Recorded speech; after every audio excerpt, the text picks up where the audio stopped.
Imagine being crammed into a ball turret that's only 42 inches in diameter. Doesn't sound too fun, right? Well, imagine that turret being attached to the belly of a plane 30,000 feet in the air, and you're being shot at. This was just one of the terrifying things about B-17 combat during World War II. And wait till you hear the rest. The B-17 plane was meant to be a high-altitude bomber, but it was only somewhat insulated in specific sections of the aircraft and not at all pressurized in the fuselage. For a lower-flying craft, that might have been manageable, but the B-17 was meant to climb up to around 30,000 feet in altitude, where temperatures plummeted to pretty frosty levels. Parts of the plane could turn into a miserable icebox, putting you into danger well before combat started. Of course, turning the crew into icicles wasn't part of the mission, so there were some solutions to the problem. Electrically heated flight suits, often referred to as the Blue Bunny suit, kept crew members from freezing outright. But they can also have the ironic effect of overheating and leaving an airman unpleasantly drenched in sweat. Still, it was better than nothing, so crews donned multiple layers of gear to survive, plugging heated suits into electrical outlets throughout the plane. Eventually, these came to have controllable temperature settings to help make things reasonably comfortable, if they worked. Sometimes the suits would burn out and stop working, an especially tough proposition on the longest-term flights, which could stretch out to 12 hours or more. Because the B-17 was unpressurized, oxygen levels within the plane could get dangerously low. Since this could potentially lead to hypoxia, which means little air, and anoxia, which means no air, crews donned oxygen masks. And unlike what movies would have you believe, they needed to keep them on the whole time, so no flashing any movie star smiles. Does anyone see any other ships from the hundreds? Top turret to pilot. Negative. Unlike Axis air crews that used high-pressure oxygen cylinders, Allied B-17 bombers and other high-altitude craft used low-pressure systems that were far less likely to rupture if hit during an attack. Ultimately, they shifted over to on-demand systems that delivered oxygen when a user breathed in, increasing the efficiency of how oxygen was distributed over long missions. Crews had oxygen at their stations in addition to walk-around bottles that allowed them to move around within the craft. They also had bailout units for when the crew had to abandon their plane mid-air. Veteran Harold Higgs told Veterans Perspective that crews put on oxygen masks at around 10,000 to 12,000 feet in altitude. This was vital, he said, because going without supplemental oxygen at this point made it supremely difficult to think, a point that was dramatically illustrated on his first mission when a German Messerschmitt Me-262 attacked the plane on which he was serving as a co-pilot. Without being able to think clearly, they might never have made it through the ordeal. By the standards of the time, the B-17 was a serious technological achievement, even if it didn't exactly make the Allies masters of the air. It didn't become known as the Flying Fortress for nothing, after all. Yet, while many crew members spoke admiringly of their time flying the B-17, surviving the multiple missions required of each crew member was no easy task.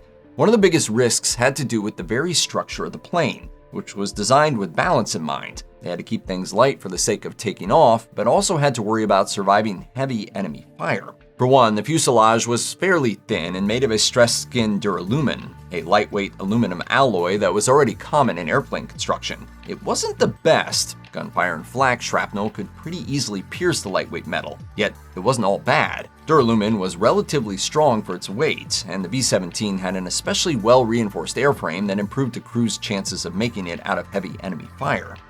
By the B-17G model's debut in mid-1943, the plane sported 13 machine guns in multiple turret positions. One of the most infamous may be the ball turret, which popped out of the belly of the plane. A gunner was crammed into a tight space that temporarily trapped them inside and made them dependent on waist gunners to bring them new oxygen canisters. William Carter, who served as a ball turret gunner in the 358th Squadron of the 303rd Bomb Group, said in an interview that the turret was only about 42 inches in diameter and packed full of equipment. Lester Schrenk, another ball turret gunner, noted that the crew member selected for this position was typically small, but not always. He noted that he was nearly 6 feet tall and was still forced to man the turret. Everybody else was afraid of it. I tried to give it away, nobody would take it. So I was stuck with it. It perhaps comes as no surprise that bombers like the B-17 were prime targets for enemy forces. B-17 crews routinely came under heavy fire from a variety of sources, from ground-based flak guns to Luftwaffe planes that met them in the air. That last point was an especially difficult proposition, as planners had initially thought that the B-17 and similar high-altitude bombers moved too fast and high for enemy aircraft to catch up. That was proven deadly wrong, with some estimates showing that bomber crews in 1943 had an 8% loss rate, with losses on some missions climbing as high as 30%.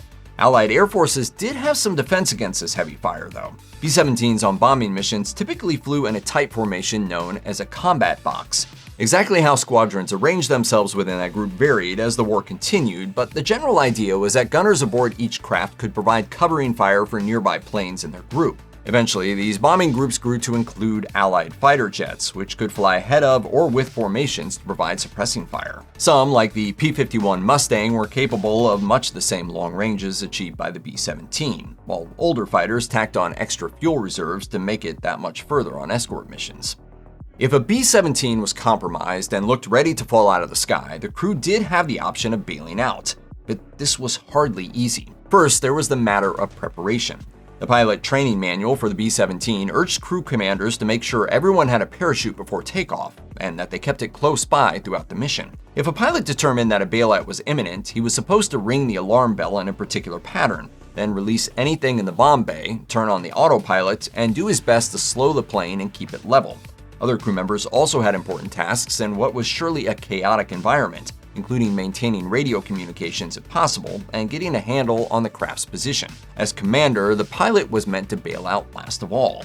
Of course, the harsh realities of war meant that crew members might be injured, parachutes could be torn to shreds or get caught in debris, and a plane could be spinning so intensely that centrifugal forces made it extremely difficult to exit. Even if someone got out, they had to time their parachute opening just right.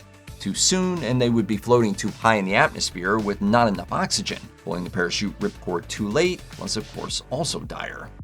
So you bailed out, you pulled the ripcord, and now you're floating down. Congrats! Now you've got more danger, especially if you were deep in Axis territory. One such crew member was our previously mentioned Lester Schrenk. He told the American Veterans Center that not only was he interrogated upon capture, he was also threatened when he only gave his name, rank, and serial number. Last he pointed the gun right at my temple, and he said, "You better answer the next question or else."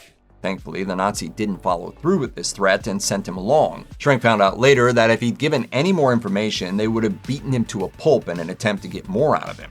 Even if Nazis weren't waiting below, bailing out could still turn dire. J. Marvin Turner was part of a B-17 crew that went down after taking off from Italy. He and other crew members ditched, then climbed out of the quickly sinking plane into cold seawater. But some still didn't make it out of the rough, windy waves. The survivors waited for hours before rescue. Eddie Rickenbacker, of electric guitar fame and one of World War I's first ace pilots, was part of another crew that crashed into the Pacific in October 1942 after losing their position and draining the fuel tanks. They floated in the vast ocean for an agonizing 3 weeks before U.S. Navy planes spotted them. Like I said earlier, B-17s often flew in tight formation in order to protect one another with covering fire, but the part of the mission in which they actually released the bombs opened crews up to further danger. In order for bombardiers to properly line up their targets and release bombs within an acceptable range, the B-17 was typically required to fly straight and level for minutes at a time, which could be an agonizing stretch with flak guns potentially below and fighter pilots nearby. This naturally made them easy pickings for fighters like the jet-powered Messerschmitt Me-262 craft used by the Luftwaffe. The issue became so bad that for a time, B-17 bombing missions into the heart of Nazi-held territory ceased for a few months beginning in late 1943, until longer-range American fighter craft like the P-51 Mustang were ready to escort these extensive bomber missions. In an interview with Veterans Perspective, Alan Packer, a fighter pilot who flew escort missions in P-51 and P-47 crafts, noted that he felt bad when they had to break off and refuel, because the B-17s had to go in pretty much naked. At least Packer and his fellow fighter pilots could provide protection at other times and by suppressing flak guns ahead of the bomber. One of the greatest dangers faced by a B-17 and its crew was flak, the shrapnel-loaded rounds fired by 88mm guns on the ground below. Deployed against both tanks and airplanes, groups of these large flak guns lobbed 17-pound shells in rapid succession, sending shells into the range of bombers and exploding into thousands of fragments. Flak fire was frequently described by service members as one of the most frightening and routinely deadly perils they encountered. And the bad thing was you could not shoot back at flak. You had to take it. In response, B-17 crews wore flak suits that offered some protection against flying shrapnel. However, the steel plates in these padded suits could be cumbersome, weighing in at about 30 pounds. While it was certainly better than nothing, these armor-like suits didn't protect against all hits. One veteran waist gunner recalled that flak sent shrapnel directly through an open gun window in the fuselage, killing the gunner opposite him almost immediately. Meanwhile, planes themselves remained vulnerable to flak, which could lead all too easily to downed craft if they encountered the telltale bursts of flak shells in the sky. J. Marvin Turner was an engineer on a 1944 flight out of Italy. Flak took out his B-17 so badly that the crew was forced to ditch the craft over the ocean. Turner and other crew members survived on a raft, but not all made it out of that mission. Was there an especially bad place to be on a B-17? Maybe. Bombardier and navigator Robert Underhill told Veterans Perspective that bombardiers appeared to be one of the hardest hit positions, perhaps because they were key personnel who were prime targets for enemy fighters. Bombardiers had a hell of a high mortality rate, of course, because gunners would aim at that first ship. A 1944 study of battle casualties in the 8th Air Force conducted by Dr. Alan Palmer seemed to suggest that waist gunners were hardest hit. However, later analysis noted that Palmer could only collect data from June to August 1944 and mixed up statistics from B-17 and B-24 bombers. Another issue was that he was only able to get that data from craft that returned, leading to survivorship bias that ignored key factors like what happened to a lost craft. A closer look at the data completed by pilot and historian Kevin Michels suggests that all positions were close to one another in terms of risk, which could vary quite a lot over the course of the war. Michels did agree that waist gunners seemed to be consistently at the most risk, though, even if it wasn't dramatically worse than other positions on a B-17. If a B-17 managed to survive the perils of enemy fire, there was still the problem of other Allied aircraft. Statistics indicate that friendly fire incidents typically happened in ground-based settings, and that air-based friendly fire was relatively rare. But when these incidents did happen, they could have disastrous consequences. Ironically, the combat box formation that provided some protection could prove deadly. So, you know that scene in Memphis Belle where Mother and Country goes down? That stuff happened.